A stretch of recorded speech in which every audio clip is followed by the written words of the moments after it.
രാജ്യത്തിന്റെ നിലനിൽപ്പിനായി ഒരു രാജ്യം പണത്തിന് പകരം രാജ്യത്തെ പൗരത്വം വിൽക്കുന്നതായി എവിടെയെങ്കിലും കേട്ടിട്ടുണ്ടോ? തെക്ക് പടിഞ്ഞാറൻ പസഫിക് സമുദ്രത്തിൽ നിന്നും വെറും 20 ചതുരശ്ര കിലോമീറ്റർ വിസ്തൃതിയിലായുള്ള ഒരു ദ്വീപ് രാഷ്ട്രമാണ് നൗറു.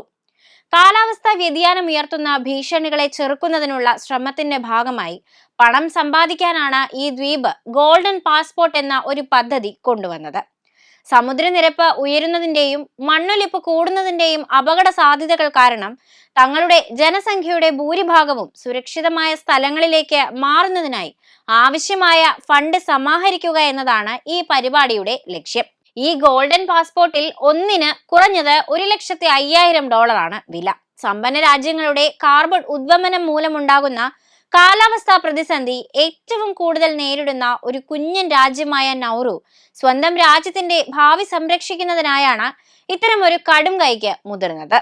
ലോകം കാലാവസ്ഥാ നടപടികളെ കുറിച്ച് ചർച്ച ചെയ്യുമ്പോൾ നമ്മുടെ രാജ്യത്തിന്റെ ഭാവി സുരക്ഷിതമാക്കാൻ നാം മുൻകൈയെടുക്കേണ്ട നടപടികൾ സ്വീകരിക്കണമെന്ന് പറഞ്ഞുകൊണ്ട് നൗറുവിന്റെ പ്രസിഡന്റ് ഡേവിഡ് അഡിയാങ് ഈ സാഹചര്യത്തിന്റെ അടിയന്തരാവസ്ഥയെക്കുറിച്ച് ലോകത്തിനു മുന്നിൽ അവതരിപ്പിക്കുകയായിരുന്നു.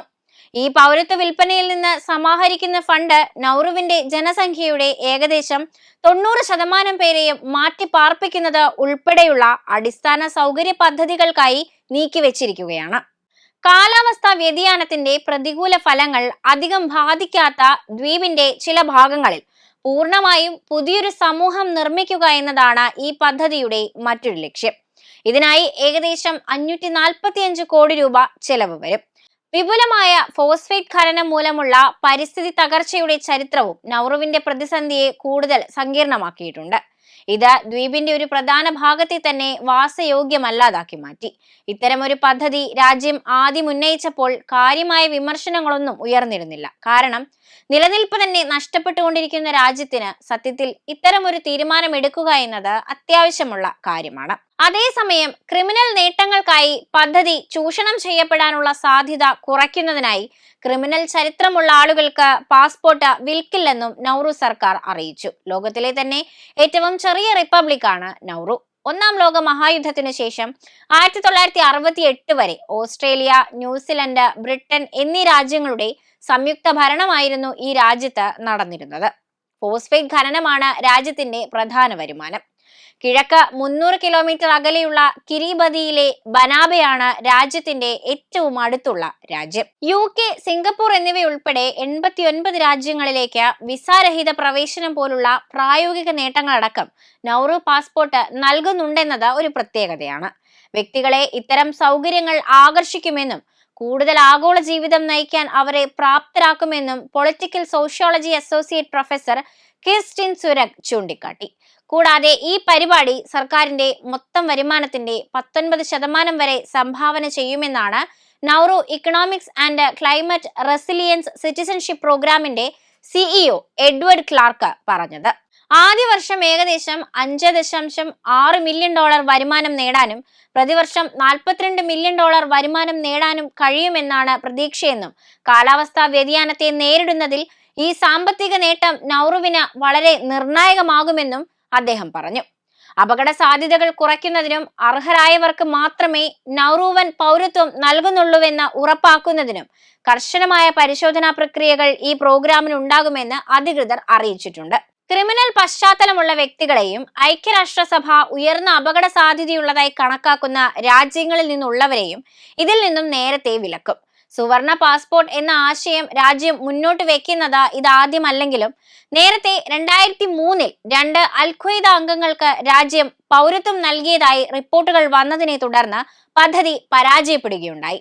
തുടർന്ന് അവരെ പിന്നീട് മലേഷ്യയിൽ നിന്ന് അറസ്റ്റ് ചെയ്യുകയായിരുന്നു. ഇത്തവണ കർശനമായ പരിശോധനാ മാനദണ്ഡങ്ങൾ ഏർപ്പെടുത്തുമെന്നും തങ്ങളുടെ മൂല്യങ്ങൾ പങ്കിടുന്ന പശ്ചാത്തല പരിശോധനകളിൽ വിജയിക്കുന്ന നിക്ഷേപകർക്ക് മാത്രമേ പാസ്പോർട്ടുകൾ നൽകൂ എന്നും നൗറു അധികൃതർ അറിയിച്ചു. പ്രോഗ്രാം കൈകാര്യം ചെയ്യുന്നതിൽ ശരിയായ മേൽനോട്ടവും വൈദഗ്ധ്യവും ഉറപ്പാക്കാൻ ലോകബാങ്ക് പോലുള്ള ആഗോള സ്ഥാപനങ്ങളുമായുള്ള പങ്കാളിത്തവും നൗറു തേടിയിട്ടുണ്ട്. അഴിമതികളും ദുരുപയോഗവും മൂലം പരാജയപ്പെട്ട മുൻകാല പൗരത്വ വിൽപ്പനയുടെ ചരിത്രം ഒഴിവാക്കുക എന്നതാണ് ഇത്തരം നടപടികളിലൂടെ ലക്ഷ്യമിടുന്നത്.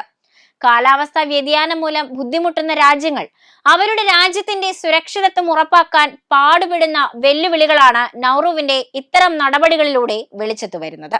2030 ലോകത്തിലെ ആദ്യത്തെ കാലാവസ്ഥാ പ്രതിരോധ ശേഷിയുള്ള രാജ്യമാകാനുള്ള അഭിലാഷത്തിനായി പൗരത്വം വിൽക്കുന്ന ഡൊമിനിക്കയുടെ തീരുമാനം ഇതിനൊരു ഉദാഹരണമാണ്. കാലാവസ്ഥാ വ്യതിയാനത്തിന്റെ വലിയ പ്രത്യാഘാതങ്ങളെ നേരിടുന്ന മറ്റു രാജ്യങ്ങൾക്ക് ദ്വീപിന്റെ ഈ പദ്ധതി ഒരു മാതൃകയാണ്. 1900 തുടക്കം മുതൽ നൗറുവിൽ ഫോസ്ഫേറ്റിനായി വൻതോതിൽ ഖനനം നടക്കുന്നുണ്ട്. ഇത് അവിടുത്തെ ഭൂരിഭാഗം ഭൂമിയും നശിപ്പിക്കാനും വാസയോഗ്യമല്ലാതാക്കാനും കാരണമായി. സമുദ്രനിരപ്പ് ഉയരുന്നതും മറ്റൊരു വെല്ലുവിളിയാണ്. സമുദ്രനിരപ്പ് ഉയരുമ്പോഴും അപകടകരമായ തീരപ്രദേശത്ത് താമസിക്കാൻ ആളുകൾ നിർബന്ധിതരാകുകയാണ്. അതിന്റെ പ്രധാനപ്പെട്ട കാരണം ദ്വീപിന്റെ ഏകദേശം 80% വാസയോഗ്യമല്ല എന്നതാണ്.